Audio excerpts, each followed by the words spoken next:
Hi, thank you so much for joining us today. I am Jane, and today I thought I would talk about something. Has this thought ever crossed your mind? Have you ever thought, I make good money or decent money. I don't think I'm horrible with money. I think I have a decent handle on it. Or even if you don't make the income that you necessarily want to make right now, have you ever thought, why can't I seem to get ahead, right? This is not like a complete list of why it seems like we can't get ahead in life, but these are 4 reasons why. I think these are really common reasons why we can't seem to get ahead no matter how hard we try, okay? One of the causes that we feel like we're stuck in the rat race and we cannot get ahead is maybe we don't have as much money as we think that we have. And I know that might sound really silly, or of course I know how much money I have, right? But in the grand scheme of things, if you make $75,000 a year, then you might think you make $75,000, right? But do you know what the truth is? You really make like around $52,000, right? And the reason is because you're forgetting your biggest bill, which is taxes.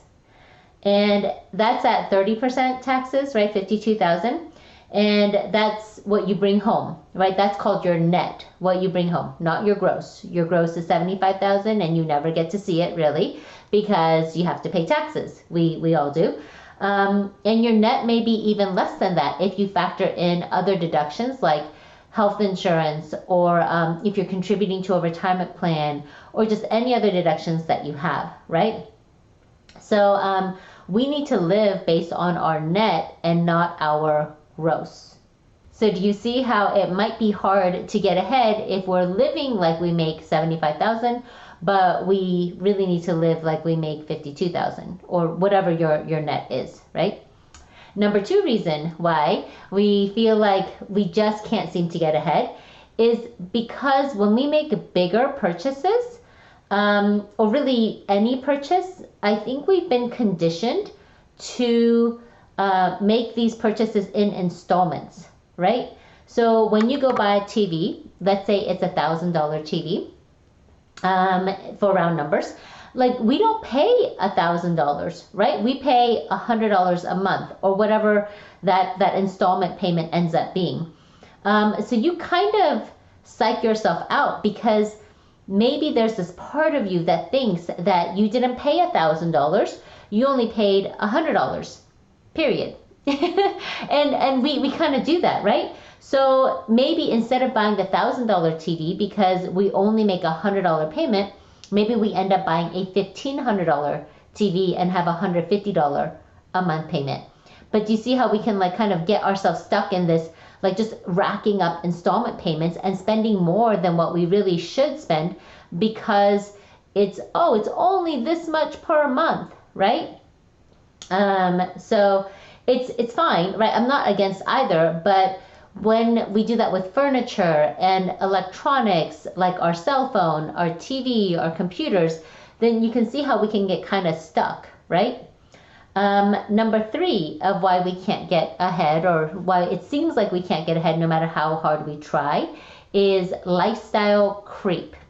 I don't know if you've ever heard of that phrase, right? But how many of you watching, right? It depends on how old you are, but you make more money now than you did 5 years ago, or 10 years ago, or 15 years ago, however long it was that you got your first job, but you don't have more saved than you did 5 years ago or 10 years ago, or maybe you have a little more saved, but it's definitely not proportionate to how much more you make per year, right?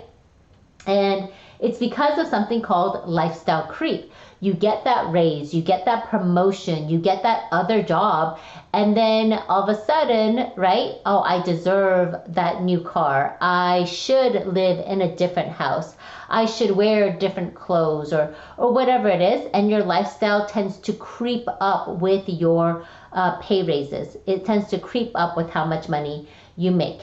So do you think it's possible? Do you think it's possible if you made a conscious effort, right? A conscious effort to live off of how much you made before your raise because you were doing it before, right? That's what you were making it work with. So can you continue to do that and put that extra money that you're making aside so that way it can do and grow for you? And if you're really young, right, like you're still living at home, I was sitting listening to this 18-year-old kid, and I know you're an adult, you're 18, but this 18-year-old kid talked to his mom and he was mad, right? He was like, well, this was really an unemployment check. It wasn't even his paycheck, right? But he's like, I'm going to use this money. I have it set aside to buy these sneakers and these pants and these, and he kind of had this list, right? And I wanted to say, like, don't you know you get to, right, have this list because you're not paying rent, you're not paying a mortgage, you're not doing so much stuff, and that's why you get to buy these sneakers. But the mom was saying, well, can't you put some money aside, or can't you do XYZ, And if you've got young kids at home and you're watching this, like, if I can encourage you to have these conversations with your children when they're young, I'm talking about 4, 6, 10 years old. So you're not trying to argue with the teenager that thinks they already know everything, right? I don't have children. I am not judging. I am not offering parenting advice. I'm just saying, if we start them younger, then, it might not be so much of a fight. It might not be so much of an argument, right? But can you not be so eager, right, to spend your money on a bunch of stuff if you're still living at home, and imagine that you're paying rent and put that money aside so that way you can come out and maybe you'll have a down payment for a house, or like a good chunk towards, doing something like that, right? As opposed to, well, I live at home, I don't have that many expenses, so I don't need to save any money. It's just kind of an adjustment in thinking, right? So number 4 on this list of why I can't seem to get ahead is the power of compound interest.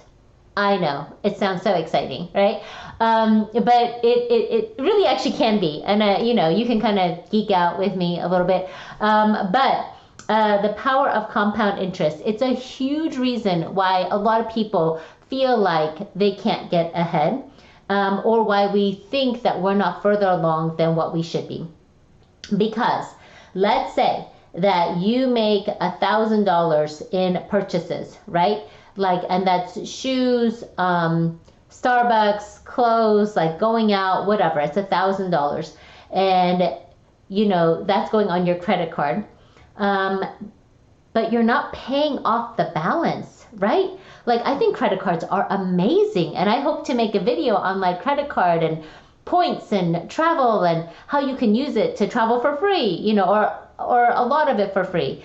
But if you're carrying a balance, then that $1,000 in purchases now has accrued interest, and let's say it's $1,020, and you only pay $100 towards your credit card debt, and now it's $920 and it's accrued more interest, so now you're at $980. And then the next month you pay $100 to that credit card debt, and it's $880, but it has accrued interest, so you're at $950. And I'm kind of just making up numbers here, but you get it, right? That $1,000 purchase is costing you so much more. That great deal, that great sale, it's costing you so much more because of the interest that's accruing. And that's assuming that you didn't make another $1,000 in payments the next month, right? Another $1,000 in purchases the next month, right? So compound interest can be your best friend, or in terms of credit card debt, consumer debt, it can be your worst enemy, because it's just accruing like a mountain, against you to try to battle out of that. So if you can, right, a way that maybe it can help curb your spending where you're still doing things, but it's kind of a way of thinking about it of, what if you only bought things if you could afford to spend double, right? So, and put it into practice. Meaning if you go buy that $5, $7 coffee, put $5 or $7 in your savings account. If you're going to go buy that $200 pair of shoes, put $200 in your savings account as well. And then you can kind of see, like if you're really gung-ho about it, you could do that with your mortgage payment too. Can I afford this mortgage?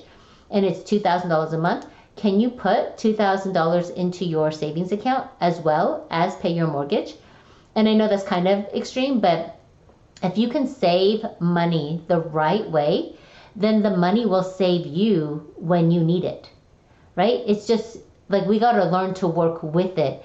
And then if you invest it, it will grow. Like your first 10,000 is like a milestone, you know?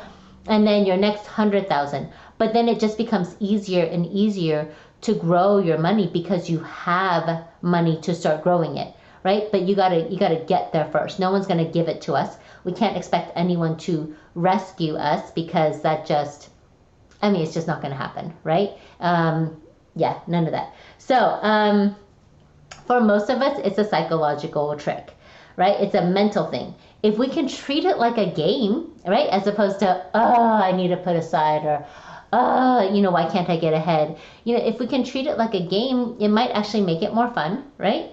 Don't think, well, I guess I shouldn't say don't think, but, you know, don't think I got stuck with a bad hand because of how I was raised, or I already have student loan debt, or I already, you know, whatever it is, right? Don't think I got dealt a bad hand.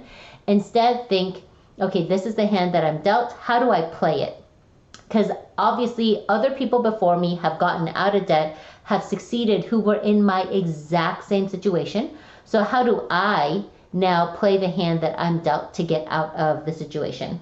So if we can make some small changes and just be aware, have awareness of our patterns and our thought processes, then we can make huge changes financially. So I hope that you will start. I hope that something in here clicked, and I hope to see you again soon. Thanks.